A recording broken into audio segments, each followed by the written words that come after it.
असं आहे, मला कुणाचेही फोन वगैरे आले नाही. आले तरी मी काही तुम्हाला सांगू शकणार नाही. परंतु मी पूर्णपणे जे आहे थोडा वेळ राजकारणातून डोकं जरा बाजूला काढलेलं होतं. 67 सालापासून 66-67 पासून. तर ठीक आहे ना, थोडा वेळ त्या राजकीय डोक्याला आरामसुद्धा द्यावा लागतो. ते काही मला मंत्री करणार किंवा आणखीन काय करणार असं काहीही म्हणालेले नाहीत. आणि मी तसं तुम्हाला कधी सांगितलेलं नाही. थांबा, आपण शांततेनं नंतर चर्चा करू. That's all. शाळा, कॉलेज, युनिव्हर्सिटीच्या सुट्ट्या होत्या आणि त्यामुळे अगोदर ठरलं होतं की आपण कुठेतरी बाहेर जाऊ. त्यामुळे मग बाहेर जाऊन आलो 5-6 दिवस त्यांना घेऊन. टेन्शन रिलीफ झालं. रिलीफ काय म्हटलं तर थोडंसं पाहणं होतं, मुलांबरोबर राहणं वगैरे. त्या दृष्टीनं थोडंसं रिलीफ मिळतो त्यांच्याबरोबर. साहेब, उद्या सावित्रीबाई फुले जयंतीनिमित्तानं पवार साहेब आणि तुम्ही एका व्यासपीठावर राहणार आहे. दुसऱ्या कार्यक्रमामध्ये मुख्यमंत्री आणि तुम्ही देखील एकाच कार्यक्रमात राहणार. असं आहे की आज नाशिकमध्ये आपण जे भव्य पुतळे उभे केलेले आहेत महात्मा फुले आणि सावित्रीबाई फुले. उद्या सावित्रीबाईंची जे त्यांचा जन्मदिवस आहे, तर आज रात्रीच आम्ही नाशिकला अगोदर त्यांना वंदन करणार, सावित्रीबाई फुलांना, महात्मा ज्योतिराव फुलांना. उद्या सकाळी नायगावला जाणार. दरवर्षी जातोच आम्ही, जवळजवळ 2000 सालापासून. आणि तिथे मग मुख्यमंत्री आणि आमचा सणांचा कार्यक्रम आहे, वार्षिक कार्यक्रम आहे. त्याच्यानंतर चाकणला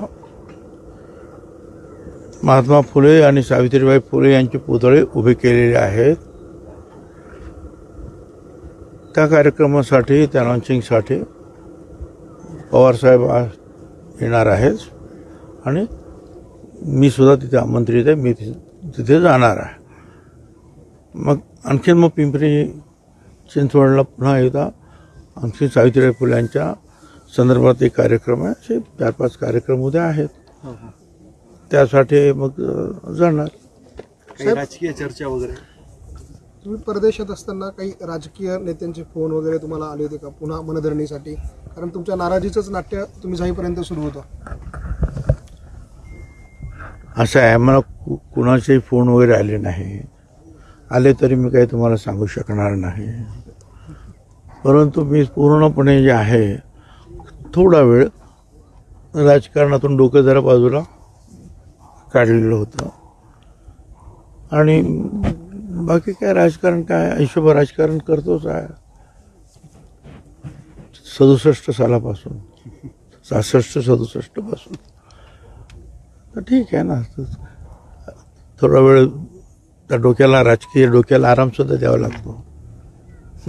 देवेंद्र फडणवीसांनी तुम्हाला काही शब्द दिला होता, तिकडनं आल्यानंतर आपण पुन्हा तुमची जे मंत्रीपद असेल किंवा तुमचा सन्मानाचा जो मला आहे, त्यांनी मंत्रीपद वगैरे काय बोललं नाही की ठीक आहे 7-8-10 दिवस थांबा, आपण नंतर चर्चा करू, एवढंच ते म्हणालेले आहेत. ते काही मला मंत्री करणार किंवा आणखीन काय करणार असं काहीही म्हणालेले नाहीत. आणि मी तसं तुम्हाला कधी सांगितलेलं नाही. थांबा, आपण शांततेनं नंतर चर्चा करू. That's all.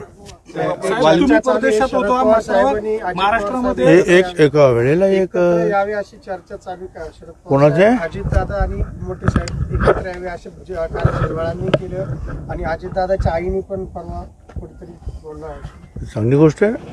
आमच्या शुभकामना आहेत, शुभेच्छा आहेत. धनंजय मुंडेंचं प्रकरण गेल्या काही दिवसांपासून सुरू होतं. आता धनंजय मुंडेंना रिप्लेस करायचं ठरलं तर भुजबळांचं नाव पुढे येतं अशी चर्चा सुरू झालेली आहे.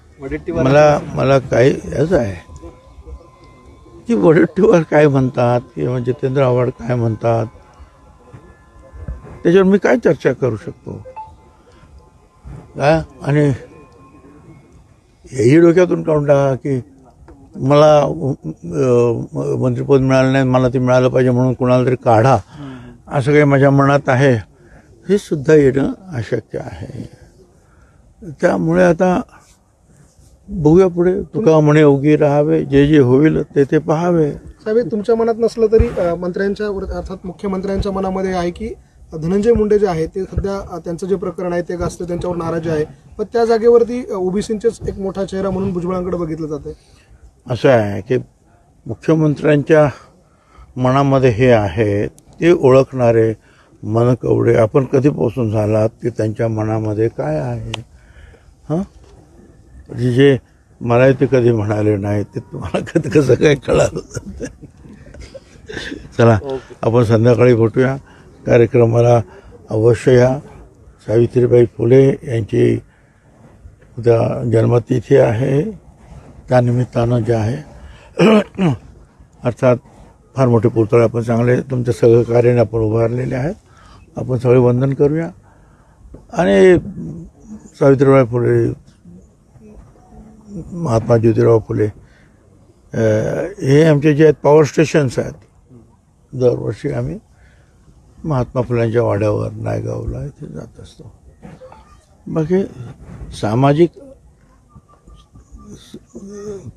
काम करणं, समाजकारण हा आमचा बेस आहे.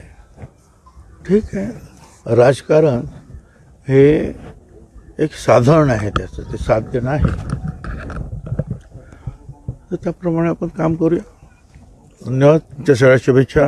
पुन्हा एकदा नवीन वर्षाच्या सर्वांना शुभेच्छा. धन्यवाद.